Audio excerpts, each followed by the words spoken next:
Are bullshots illegal? Should be a simple question, and the past decade of litigation challenging that question was a complicated, contradictory process that did end up giving us a simple answer.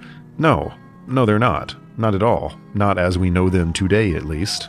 This is a topic I've been meaning to research into since forever, but the latest controversy over the Advertising Standards Authority launching an investigation into No Man's Sky makes this more timely. Steam screenshots are showing the game's creatures being bigger than they actually are, the planets prettier than they actually are, and the sky being a whole lot more crazy than it actually is. But here's the thing, the Advertising Standards Authority is an entity that can only enforce its rules in the UK, and for that matter, it's not a very powerful consumer protection entity.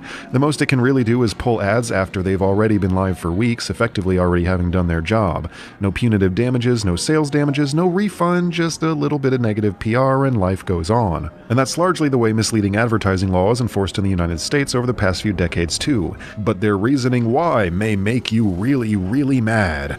But the reasonable expectation that you'll just be a little miffed instead or think that I'm full of hot air either way is exactly the kind of logic that publishers and the law have decided can let them get away with bullshot. Bullshot is a term coined by Penny Arcade in 2005, referring to promotional images of that year's Madden that were so undoubtedly superior to the final game, or indeed anything possible at the time, that there was no denying that it was straight up, unapologetic bullshit. And the practice of bullshot must have been going through some kind of golden age during 05 and 06, churning out promotional screenshots from Madden, Red Steel, and Killzone 2 that all looked and ended up far too good to be true. But this commercial for Call of Duty 2, making a Killzone 2 style first-person pre-render that looks like gameplay, might have been the first straw on this camel's back since it was the subject of an inquiry from the very same Advertising Standards Authority looking into No Man's Sky right now. After customer complaints, the ASA's investigation did result in the ad being pulled, but not until after it ran a successful campaign for the games and the Xbox 360's launch, while further avoiding the public's ire since Call of Duty 2 ended up pretty good regardless. However, in response, he saw the next round of ads have disclaimers pop up where they weren't any before, starting with similar pre-rendered trailers for Ghost Recon Advanced Warfighter and Commandos Strike Force, while Activision simply denied their Call of Duty 2 ad for being misleading. They simply argued, quote, "The footage was intended purely to communicate the subject matter of the game rather than to represent actual gameplay." Which is the same purpose behind your typical pre-rendered FMV cinematic. Your typical World of Warcraft expansion will release with a cutting-edge expensive FMV going live on primetime TV that looks absolutely nothing like the games. Because game cameras don't move like this, game characters don't move like this whole scene looks entirely unplayable from any reasonable consumer who knows video games because, according to the Federal Trade Commission guidelines, a deceptive ad must be likely to mislead a reasonable consumer. But what about a trailer that looks like this, where the action is shown from the first-person perspective via a gun barrel on the bottom of the screen via a walking animation that is a unrealistic hover above the ground? That is how video games look, feel, and play, but the material they're showing here is of a quality way above and beyond what this game was ever able to deliver. According to a Cornell citation of U.S. false advertising law, it shall be unlawful for any person, partnership, or corporation to disseminate or cause to be disseminated any false advertisement. What exactly is a false advertisement? According to FTC guidelines, federal law states that ads must be truthful, not misleading, and when appropriate, backed by scientific evidence. And yet, when you look at how almost any goods are marketed across the entire capitalist world, you can see that those ideals are not strictly enforced at all. So I aimed to find out why. According to the good old college textbook, the FTC is responsible for protecting consumers from unfair and deceptive advertising, with deceptive ads defined as ones that have misleading aspects that are material. Which more or less means that ads can't make claims about their products by using different or fake products in the ads, which is why the pictures of fast food can get away with looking so much better than the real thing. If the ad food is made out of the same ingredients as what you order, if it's the same dish as what you order, then it's not technically a misleading ad. Even if it is a gussied up, touched up version of that food you'll never be able to order. By that logic, if a gussied up, touched up version of the game that you'll never be able to play is shown, it still passes the FTC's first test of not making a false material claim, because a build of that software did exist on the developer's machines at the time, even if it's not the same build you end up getting. Earlier this year, Kotaku interviewed a bullshot artist whose job was to touch up raw screenshots sent by devs, sometimes by replacing blurry textures, rounding up the polygons of curved surfaces, sharpening the image for high-resolution printing, or by entirely fabricating textures, HUDs, and weather effects. This may be inherently dishonest, but it's universally accepted and generally safe to do since there's still genuine product underneath all that Photoshop. Games are touched up, food is touched up, fashion models and electronics and tourism brochures all touch up their images because the representation, omission, or practice must be likely to mislead. It doesn't have to mislead, just be likely to mislead, which really sounds like the purpose of all advertising until the third test clarifies that for us, which is, it must be likely to mislead a reasonable consumer, which is a test that has one of the worst words a legal guideline can ever have, and that is reasonable.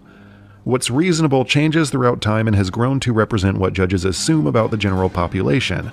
Nowadays, people expect bullshit ads before buying a product. But on the other hand, this book does cite a lot of false advertising cases won against big businesses during the early days of television in the 60s and 70s when consumer expectations hadn't been set yet. A reasonable consumer is no longer expected to take everything they see at face value, but let's be honest here. If you're watching this channel, you're not a reasonable video game consumer. I'd like to give you the benefit of the doubt and assume most pre-release promotional materials are bullshit, but could most mainstream consumers be fooled by stuff that looks like this? I truly wonder about trailers and demos that look visibly pre-rendered to us, almost as if they're not being played at all, but still demonstrate what playing the game is supposed to be like to the general public. So hypothetically, hear me out here. If trailers like these really actually were pre-rendered animated movies instead of games, then how do companies get away with using them for advertising? Mock pre-rendered gameplay is a far, far cry away from a Blizzard-style cinematic FMV, and if the condition for passing test number 1 is that the material claims of ads have to use real products in those ads, then how can a game company get away with showing a fake demo of an entirely different piece of software to make their claim? I honestly don't know, but honestly don't think anyone will be quick to call them out on it soon because Gearbox. From the developers I've talked to, I have been told about a number of entities that aim to keep advertising in check. State attorney generals, the Better Business Bureau, private regulatory offices like the ESRB, but the one that video game legal teams really and truly fear are class action lawsuits, filed by private firms who represent large groups of people, as opposed to the FTC, which mostly deals with the much larger damages of the food and drug industries. But class action lawsuits about video games usually settle or get dismissed.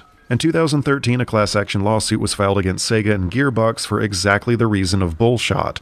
The suit was seeking damages for customers who felt duped by gameplay demos that were demonstrating a far more impressive gameplay than the actual game. And over the next 2 years, Gearbox fought and eventually won the fight to be dropped from the suit, arguing that it operated as a contractor and that it was Sega that had the final say on the game's marketing. In addition to that, the judge also reasoned that the definition of the gamers making up the class of the class action suit wasn't specific enough. It would have presumably included everyone in the US who bought a copy of the game, as opposed to just people who saw the misleading advertising. In addition to that, the class action was hindered by other advertising material that might have been less misleading than the much more misleading demos the case was originally about. And thus, we have a situation where bullshot is legal. Where misleading advertising is not only acknowledged, known, and grown by a huge marketing industry of people whose entire careers are built out of doctoring screenshots, but also actively defended by judges under the reasoning that it should exist because not all consumers are exposed to it. And for what it's worth, the ASA in the United Kingdom has done a more or less reliable job of getting publishers to stamp disclaimers on ads that may not be representative, as they did to Aliens Colonial Marines, but what we still have is an industry where a no-man's sky situation can arise at any given time to little to no consequence. It's typical for games to make most of their revenue shortly after launching, and the only mechanism in place stopping that is now a sudden surge of public disinterest and hype campaigns. But as long as misleading advertising campaigns are allowed to exist, that's a self-fulfilling prophecy bound to fail. Misleading advertising misleads consumers into getting hyped when they shouldn't, and either way that's still a net win for publishers. And they know. Randy Pitchford nowadays refers to the entire Aliens lawsuit as, quote, a huge waste of time, in which, quote, the market proved it was doing its job perfectly.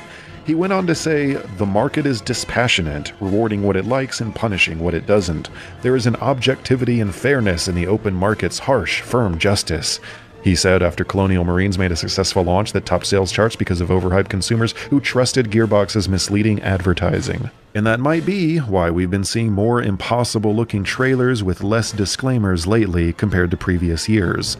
Because the precedent has been set. According to the industry, bullshot is not against the rules, and it's a contradictory faith in an objective marketplace which is ironically skewed by bullshot's misleading influences that is the driving force maintaining bullshot's normality.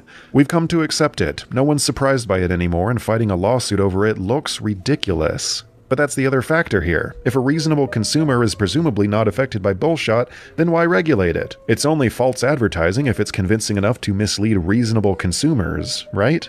We all like to believe that we're not influenced by advertising, but the statistics tell a different story. So many crappy games with good marketing, including No Man's Sky, predictably launch with wildly high sales numbers. Because false advertising law isn't about the statistics or the reality of the product. It's about whether or not the product defies consumer expectations. And at this point, the only thing that could convince a judge that your expectations were defied is if you got a completely different genre or art style than what was advertised, because the law has decided that consumer expectations for honest advertising are very, very low.